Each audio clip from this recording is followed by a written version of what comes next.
As a lactation educator counselor for the past almost 10 years, I do a lot of talking about breasts and breastfeeding. I often speak to women who have trouble breastfeeding. I speak to women who have trouble getting their baby latched on.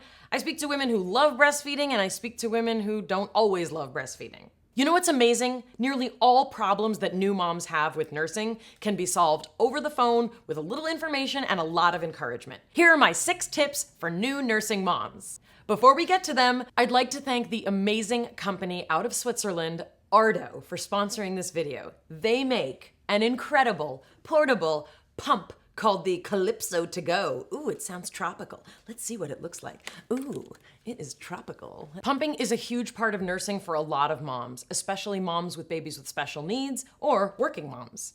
This one is light, it's quiet, it's portable. You can operate it in your car with the optional car charger. There's no internal battery, it will never die on you. You can also use the manual pump, which is so comfortable. It has 3 different positions. Wow. The best thing about the Calypso To Go, though, is that it's an entirely closed system. If you've never used a pump, you have no idea what I'm talking about. If you have used a pump, that will make you very excited because it means that milk cannot get into the tubing, so you don't need to clean the tubing. It's amazing. Thank you, Ardo. Don't forget, subscribe to my channel, hit the bell to get notifications, like this page if you like it, share it with your friends. Let's talk breasts and breastfeeding. Number 1, newborns nurse a lot. And when I say a lot, I mean a lot. Now, I don't want to go freaking out any of you new moms or women who have never had kids, but it is not unusual for a newborn to want to nurse every 2 hours. It's actually a normal and totally necessary amount of nipple and breast stimulation in order to signal the brain to make more milk. It feels nuts for the first weeks. It feels like you're losing your mind, or you kind of feel like a milk factory. But it is not forever. For the first 3 months especially, let your baby nurse as frequently as they want to for nice long stretches. Number 2, look to poop and pee to decide how much milk your baby's getting. So many women think their baby is not getting enough milk or that they don't have enough milk. It's one of the most common fears that I hear about. Do not freak out. Your body is made to make milk, and chances are very, very good that you have the ability to produce the right amount of milk for your baby. The only way a baby can soil a diaper is from milk going in. That's how it works. Milk goes in, pee and poop comes out. If your baby is making 6 to 12 wet or poopy diapers in a day, you're probably doing great. Check with your pediatrician, but that's what you want to aim for. Number 3, sometimes breastfeeding hurts. In my training, I was taught that breastfeeding shouldn't hurt, and that's totally true. My experience with both of my sons was that sometimes breastfeeding does hurt. Everyone has different levels of sensitivity, everyone has a different pain tolerance. Pain generally goes away after the first few weeks.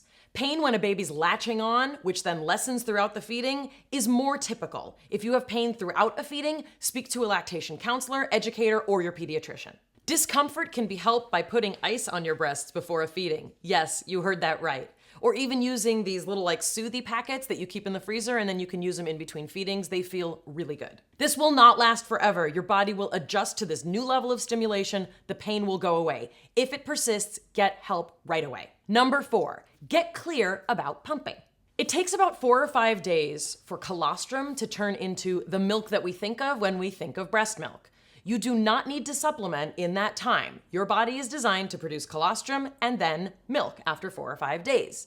But for women with babies in the NICU or babies with special needs, something like the Ardo hospital pump is going to be your best friend. You can use a pump to get the colostrum out and into the baby. If you're not planning on going back to work right away, you actually don't need to start pumping right away. Pumping can kind of toy with your body's natural supply and demand system, especially as you're establishing your milk supply. Pumping can also introduce anxiety about how much milk your baby's getting, when generally your baby is the best extractor of milk from your body. If you can hold off even 6 weeks before you decide to start pumping, that's great. And when you do, make sure that you're using the right size phalange for the pump, and also make sure to speak to a lactation educator or counselor to help guide you in your pumping. Number 5, you can't spoil a baby. A lot of people think that constantly breastfeeding a baby will spoil them, or that you can overfeed them. Almost all of the things that people say regarding don't spoil a baby are things that actually increase bonding hormones and encourage you to establish a healthy milk supply. Things like holding your baby near you, sleeping safely near your baby, and wearing them in a sling, Encourage your brain to make more milk. We all know not to give in to a 6-year-old who is screaming for ice cream. That's an elaborate cognitive power struggle between parents and child. But a 6-year-old is not the same as a helpless mammal baby. A baby needs to get their needs met, and it's your job to meet those needs. Number 6, nothing is forever. The hormones of new motherhood are designed to make you vigilant and attentive and oriented towards the well-being of your baby. This is not your permanent hormonal profile. This is just for now. It is so important to remember that the way that you're feeling now, the frustration, the exhaustion, the resentment, possibly towards your partner, possibly towards God, who made you the one who had to go through this, that will not last forever. The first 6 weeks after having a baby are kind of a train wreck in my experience, but it gets much better after that. If you can make it through the first 3 months with your sanity, you're gonna be okay. You're already a great mom. It's going to be fine. Rest, get help when you need it, eat good food, drink a lot of water, breathe. You can do this. Thank you again to Ardo for sponsoring this video. And Ardo pumps are available in the US and they're free through most insurance carriers. And by the way, Ardo's pumps are all made in-house in Switzerland. You know, the home of those fantastic watches and delicious chocolate. And they're internationally compatible, I know you were wondering, so European voltage won't fry it. Thanks again for watching. Head over to groknation.com for more on breastfeeding and me, and we'll see you next time.